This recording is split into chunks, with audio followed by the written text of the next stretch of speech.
They're a brilliant team and they're young enough, sure, so they might dominate for a few more years. I think Limerick will win.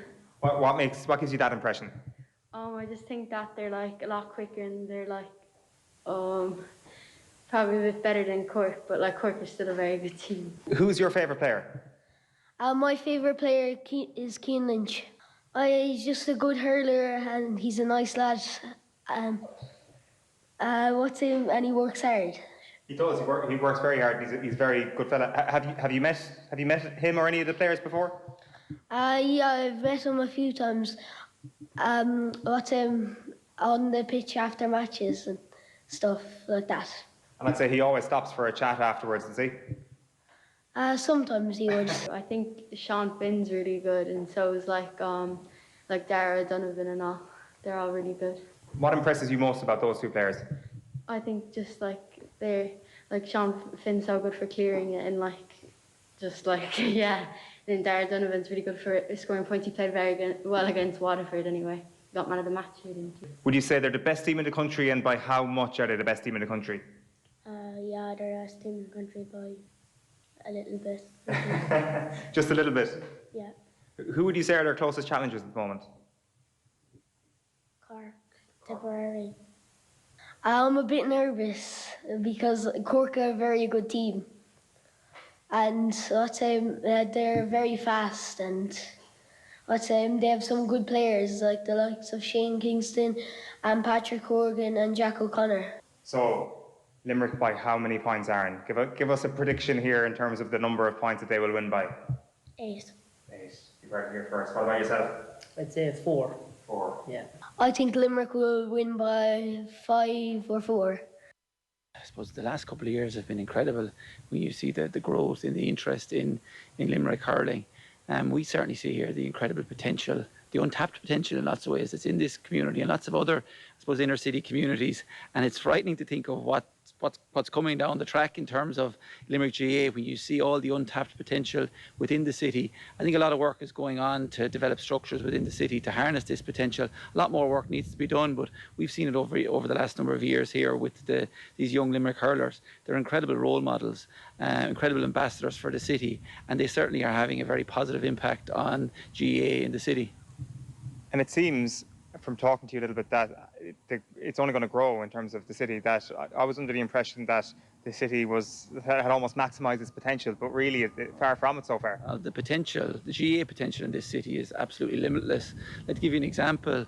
Owen, just the last Come in the Munskall pre-COVID, our under-13A girls football team won the Come in the Munskall A competition. Of that panel of 25, only one of them are actually playing with a club.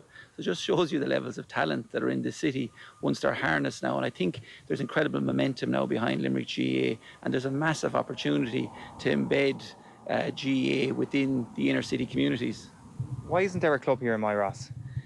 I suppose historically the GAA just haven't penetrated the inner city communities, but I think you're never going to have an opportunity like this again. Like Limerick GAA is riding the crest of a wave, so now is the time, I think, to invest in these communities. I think the Limerick hurling blueprint is a phenomenal blueprint in that they've invested in these young men from an early age. I think with that early intervention, that investment, that engagement, the future of Limerick GAA is very, very bright. Is it rugby country here, or is it just an area that maybe doesn't have as much organised sport as anywhere else in the city, or what would you put it down to? I think Limerick is a sporting city, so be it rugby, be it soccer, be it GAA, I think people are, no matter where the success lies, people tend to gravitate towards it. And I think now that Limerick GAA, as I said, is riding the crest of the wave, shall we say, I think there's an opportunity here now to really harness that potential and to put the necessary structures in place and ensure that the young people here are being filtered into GAA clubs. Because, as I said, the potential and the talent is most certainly here. Because we were over in the Piercing earlier on, and obviously there are clubs that have harnessed their big population with great facilities and all that. Like, there's a possibility when you look around at the population numbers here that there could be 2 Piercings in this city, and the whole Limerick thing is, not that anybody thinks it's a flash in the pan, but it could just go on to an incredible new level. Yeah. Well, there is large areas of the city, both on the north side and the south side, that wouldn't have strong GAA structures. And as I said, if that potential is harnessed, it's frightening what's possible within the city and the county. Because, as I've said, the potential, the talent, it's all there. It's limitless. So it's a frightening future for all the counties who are trying to reach the standards that Limerick have created.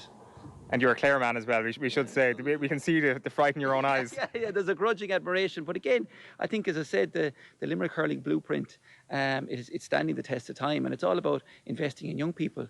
And, you know, when you look at the myriad of problems we have in this country with mental health and, you know, homelessness, etc., you know, invest in your young people and the sky is the limit. That's what Limerick hurling has done. They've invested in their young people, and you look where they are now. I think it's a blueprint that a lot of other organisations could follow. Last question. You were principal here in 2018, I presume? I was, yeah. Okay, and there was obviously no school visits last year. There was no school around that time last year. So how good would it be this time next month to have Liam McCarthy back in the classrooms? Oh, it would be absolutely amazing. And for us, again, the Limerick hurlers are incredible ambassadors. They're incredible role models.